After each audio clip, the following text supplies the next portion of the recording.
بسم اللہ الرحمن الرحیم۔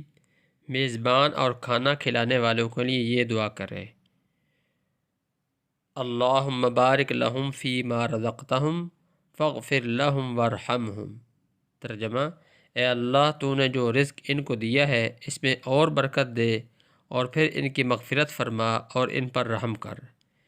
یہ دعا اور حدیث مسلم اور نسائی شریف میں درج ہے۔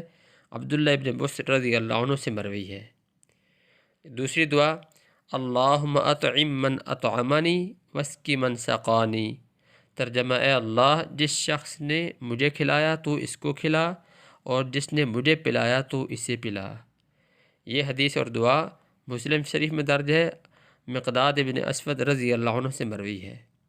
تو لہذا ہمیں چاہیے کہ ہم پیارے نبی کریم صلی اللہ علیہ وسلم کی اس دعا کو یاد کریں، اور جب بھی ہمارا کوئی مسلمان بھائی ہمیں دعوت کے لیے بلائے تو ہمیں ضرور جانا چاہیے۔